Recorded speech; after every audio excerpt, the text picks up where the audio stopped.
ചിങ്ങമാസത്തിലെ തിരുവോണനാളിൽ ശ്രീ പത്മനാഭസ്വാമി ക്ഷേത്രത്തിലെ പ്രധാന ചടങ്ങുകളിലൊന്നാണ് ഓണവില്ല് സമർപ്പണം. ഐതിഹ്യവും ആചാരവും സമന്വയിക്കുന്ന ഓണവില്ലുകൾ തിരുവനന്തപുരം കരമനയിലെ ഓണവില്ല് കുടുംബത്തിൽ തയ്യാറായി കഴിഞ്ഞു. പത്മനാഭസ്വാമിയുടെ ചിത്രത്തിൽ 3 അടി വലിപ്പത്തിൽ നിർമ്മിച്ച അനന്ത ചൈതന്യ വില്ലാണ് ഇത്തവണത്തെ പ്രത്യേകത.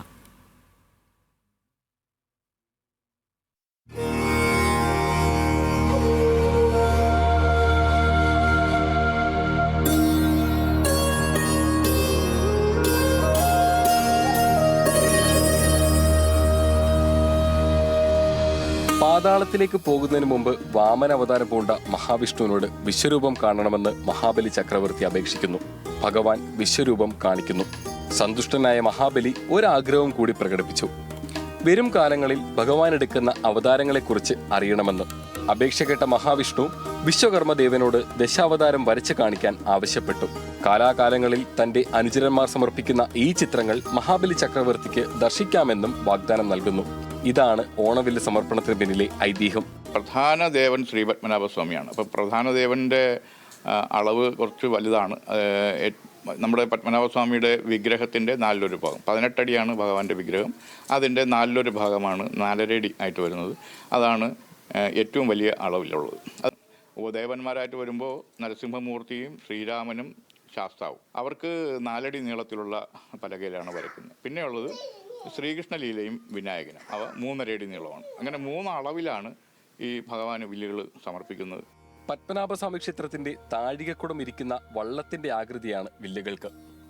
ദേവഗണത്തിൽപ്പെട്ട കടമ്പ്, മഹാഗണി എന്നീ വൃക്ഷങ്ങളുടെ തടിയാണ് ഇതിനായി ഉപയോഗിക്കുന്നത്. പഞ്ചവർണ്ണങ്ങളിൽ 3 വലിപ്പത്തിലുള്ള വില്ലുകളാണ് തയ്യാറാക്കുന്നത്.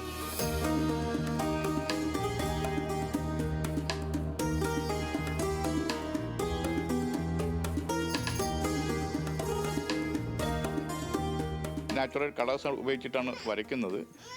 മഹാവിഷ്ണുവിൻ്റെ അവതാര കഥകളാണ് ഇതിനകത്ത് പ്രധാനമായിട്ടും വരയ്ക്കുന്നത്. ഏറ്റവും വലിയ അളവിൽ പത്മനാഭസ്വാമിയും, രണ്ടാമത്തെ അളവിൽ ദശാവതാരം, അതിനകത്ത് എല്ലാ അവതാരങ്ങളും മഹാവിഷ്ണുവിൻ്റെ എല്ലാ അവതാരങ്ങളും ഉണ്ട്. 3ാമത്തെ വില്ലായിട്ട് വരുന്നത് ശ്രീരാമ പട്ടാഭിഷേകമാണ്. ശ്രീരാമ പട്ടാഭിഷേകത്തിൽ പട്ടാഭിഷേകം, ശബരി മോക്ഷം, പിന്നെ ഭരതൻ ശ്രീരാമൻ്റെ പാദകം വെച്ച് പൂജിക്കുന്നത്. ഞങ്ങളുടെ പൂർവികർ തഞ്ചാവൂർ, കാഞ്ചീപുരത്തു നിന്ന് വന്ന ശില്പികളാണ്. ശില്പികളുടെ പാരമ്പര്യമാണ്. സ്ഥപതികളും കൂടിയാണ്. ക്ഷേത്രം പിന്നെ പുനരാരംഭിച്ച വേളയിൽ പുനർനിർമ്മാണമൊക്കെ നടത്തി. ആ സമയത്തും ഇത് പുനരാരംഭിച്ചു എന്ന് മതിലകൻ രേഖകളിൽ തന്നെ പറയുന്നുണ്ട്. കൊല്ലവർഷം 677-ാം ആണ്ടിൽ വില്ല് സമർപ്പണം പുനരാരംഭിച്ചു എന്ന് മതിലകൻ രേഖകളിൽ പറയുന്നു. ഇപ്പോൾ ഞങ്ങൾ കരമന പ്രദേശത്ത് 8 തലമുറകളായിട്ട് താമസിക്കുന്നു. 41 ദിവസത്തെ വ്രതാനുഷ്ഠാനത്തോട് നിർമ്മിക്കുന്ന 6 ജോഡി വില്ലുകളാണ് തിരുവോണ നാളിൽ പത്മനാഭസ്വാമി ക്ഷേത്രത്തിൽ സമർപ്പിക്കുന്നത്. ഇവ തിരുവോണ ദിവസം മുതൽ 3 ദിവസം വിഗ്രഹത്തിന് ഇരുവശങ്ങളിലുമായി ചാർത്തിയിരിക്കും. തുടർന്ന് തിരുവിതാംകൂർ രാജകുടുംബത്തിലെ പൂജാമുറിയിൽ 1 വർഷക്കാലം ഇവ സൂക്ഷിക്കും. ഓണവുമായി ബന്ധപ്പെട്ട് കേരളത്തിൽ മറ്റെവിടെയും കാണാത്ത ആചാര പെരുമയാണ് ഓണവില്ലുകൾ എന്ന് പറയുന്നത്.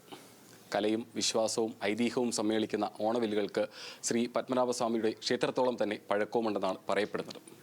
തിരുവനന്തപുരത്ത് നിന്നും MG മഞ്ജുഷിനൊപ്പം ദേവൻ MP, ന്യൂസ് മലയാളം.